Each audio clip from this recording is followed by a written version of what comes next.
tayo dito sa street. So yan po siya mga bahay dito.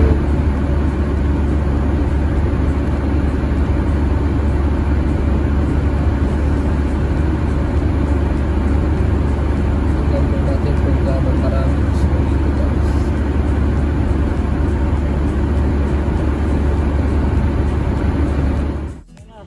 So ito po yung aking kaibigan, kumpare, ito po.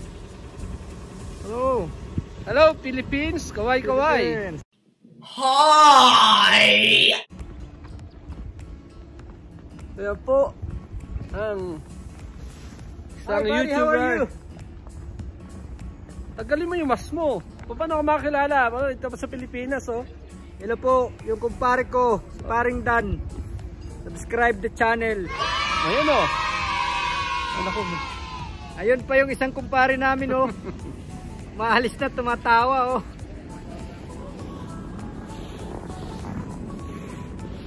Ganito po ang kondisyon dito sa Canada. Kung sa atin po ibinabagyo at binabaha, dito po. Dito ini-snow. Oh, keep safe. Keep safe. Drive safe. See you soon. One eternity later.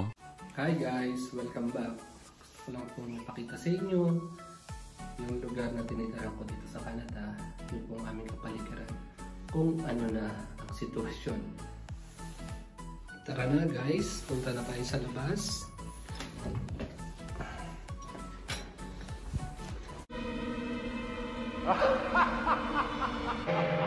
Come play with us, Daddy. So, dito po ako nakatira sa basement.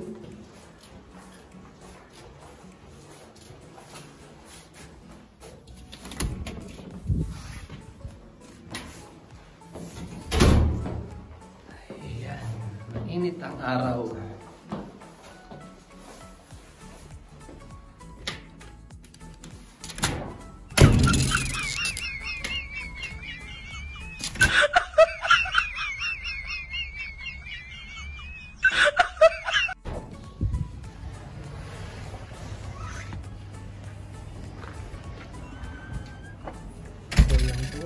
Yung aming kapaligiran.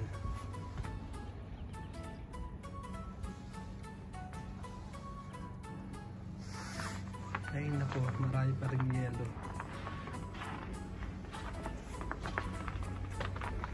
So may araw naman. Kaya lang hindi talaga siya matutunaw agad-agad. Yan ang ganda, pwedeng magpalubog-lubog sa snow.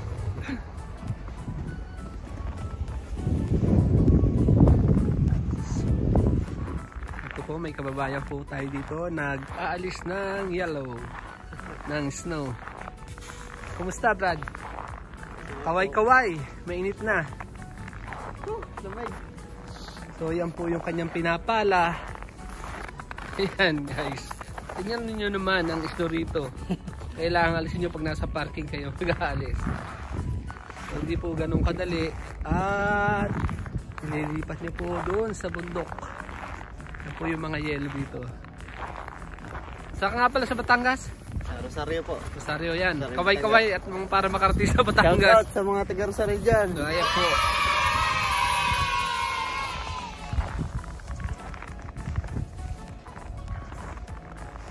So, yung makikita nyo yan.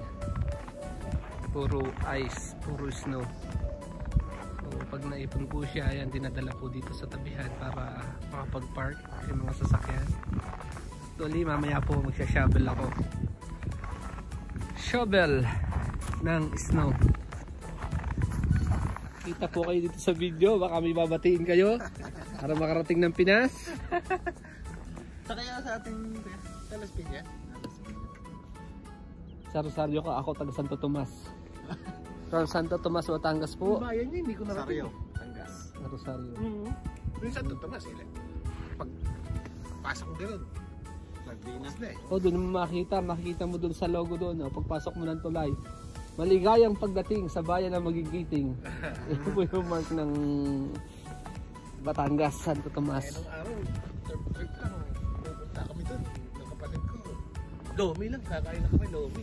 Layuan niya. Oh, lomi. Masarap pa lomi sa Batangas.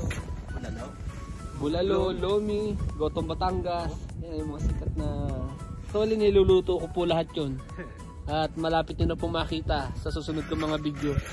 Lutuin ko lahat po yung mga binanggit nila. Lomi, gotong Batangas, bulalo, papaitan, ano pa ba? Sisig, dareta, adobado, apritada. Ayan, mga lulutuin ko po yan. Pakikita ko po sa inyo. Yes!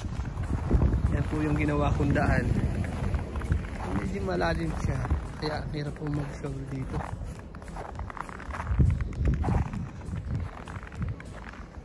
So yan po yung itsura ng mga puno pag winter. Kita nyo naman wala ng dahon.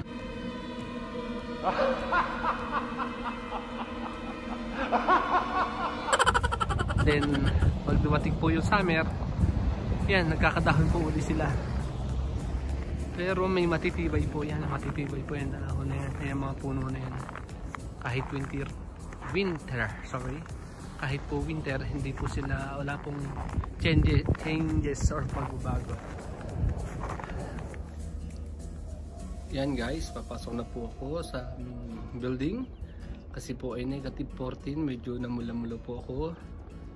Yan, uusok-usok na po pong sasalita. So negative 14 po dito sa ngayon sa Saskatoon. Sa atin, sa Pinas, hindi ko alam kung anong, hindi naman nagne-negative doon. So dito po kaya po namin, yan, nangungulubot na po yung aking mga kamay, wala po akong gloves. So negative 14 po sa ngayon. At pag nag-negative 14 po sa gabi, mas malamig. So ngayon po ay hapon. Ayan, kaya hindi masyadong malamig kahit negative 14. Dahil wala nang masyadong hangin. So hanggang dito na lang po guys. Bye bye. See you.